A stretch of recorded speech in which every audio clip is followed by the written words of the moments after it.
আসসালামু আলাইকুম। জানুয়ারিতে বা ডিসেম্বরে অ্যাডমিশন টেস্টটা হবে নাকি হবে না এই জিনিসটা নিয়ে এবং তোমাদের উপর এত প্রেশার কেন দেওয়া হচ্ছে বা এত কম সময়ের ভিতরে তোমরা কীভাবে প্রিপারেশন গুছাবা এই জিনিসটা নিয়ে তোমাদের মাথা খারাপ হয়ে যাচ্ছে টেনশনে, বা আদৌ তুমি পারবা কি না এই জিনিসটা নিয়ে তোমাদের একদম অবস্থা খারাপ হয়ে যাচ্ছে। পড়াশোনা ছেড়ে দিয়ে জাস্ট এগুলো নিয়ে তোমরা কথা বলতেছো, এগুলো নিয়ে আলোচনা করতেছো। এখন এই বিষয়টা নিয়ে একদম কথা না বললেই নয়। সেটা হচ্ছে, দেখো, জানুয়ারিতে পরীক্ষা হবে নাকি হবে না বা ডিসেম্বরে হবে নাকি হবে না এটা তুমি ডিসাইড করতে পারবা বা তুমি বুঝতে পারবা। দেখো, প্রথমত হচ্ছে যে ফেব্রুয়ারিতে আমাদের হচ্ছে নির্বাচন, তাই না? এখন ফেব্রুয়ারিতে নির্বাচন হলে সেই অনুযায়ী আমাদের হচ্ছে ডিসেম্বরে এবং জানুয়ারিতে পরীক্ষা হওয়ার সম্ভাবনা প্রবল। এখন তুমি এখানে কোনো রকমের কৈফিয়ত দায়ের করতে পারবে না বা দাঁড়া করাইতে পারবে না। এখন আমাদের শিক্ষা ব্যবস্থাটা হয়েই গেছে এমন, ধরো তোমরা এখন যদি বলতে চাই জিনিসটা খারাপ শোনাবে, বাট এটা ট্রু যে হচ্ছে তারা তাদের শিক্ষক কর্মচারী কর্মকর্তা যারা আছে তাদের সন্তানের জন্য যে মানে কোটার আন্দোলন সেটা সে করতে পারবে, সেটা নিয়ে সে অধিকারের কথা বলতে পারবে।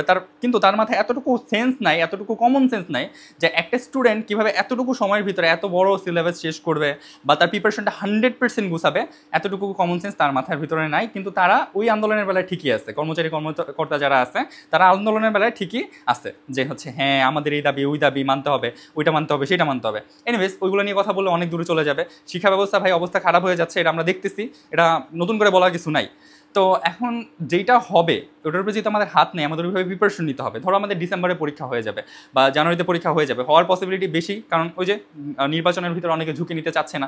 তাদের কিছু কিছু কনসার্ন বা কিছু কিছু যুক্তি যারা যা দেখায় ওটা মানে আপেক্ষিক দৃষ্টিতে সঠিক মনে হয়, বাট প্রেশারটা আলটিমেটলি তোমাদের উপরে পড়ে যাচ্ছে। এখন কথা হচ্ছে ভাইয়া প্রিপারেশনটা কি আদৌ গুছাইতে পারবো কিনা, সময় কি আছে কিনা এতটুকু সময়ের ভিতরে। আমি তোমাকে বলবো যদি প্রিপারেশন স্টার্ট না করে থাকো বা প্রিপারেশনটা মোটামুটি একটা কচ্ছপের গতিতে স্টার্ট করে থাকো, তাহলে তোমার এখন খরগোশের গতিতে আগাইতে হবে, কারণ সময়টা খুবই কম ভাইয়া।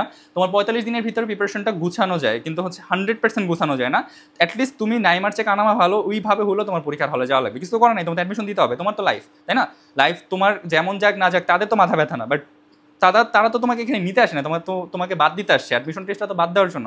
তো তুমি তো এখানে বাদ হইতে আসো না, তোমার তো এখানে প্রিপারেশনটা নেওয়া লাগবে। তো আমি তোমাকে বলবো এই 45 দিনের ভিতরে, মানে সামনে যত 45 দিন বা 60 দিন আছে এই সময়ের ভিতরে তুমি তোমার প্রিপারেশনটা গুছায় ফেলো। এখন অ্যাটলিস্ট 14 ঘন্টা করে পড়াশোনা করো, তুমি পারবা, ইনশাল্লাহ পারবা, বিশ্বাস রাখো জাস্ট নিজের উপরে।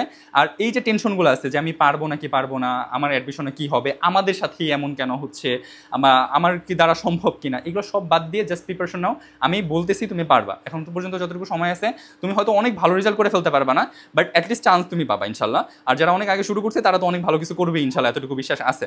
সো যাই হোক, অনেক কথা বলে ফেলছি, আশা করি তুমি কথাগুলো মানবা। দয়া করে এখন থেকে অ্যাটলিস্ট 12-14 ঘন্টা করে পড়াশোনা করো, ভালো কিছু করতে পারবে ইনশাল্লাহ। আর বাকি যে জিনিসগুলো আছে এটা নিয়ে আমরা কথা বলবো আরও, যে কোনোভাবে পিছানো যায় কিনা, বা হচ্ছে যেই যার যার ইউনিভার্সিটি থেকে বা যার যার জায়গা থেকে শেষে কথা বলবো যে কোনোভাবে কোনো কিছু করা যায় কিনা, এই জিনিসটা নিয়ে আমরা তোমাদের পাশে আছি ইনশাল্লাহ।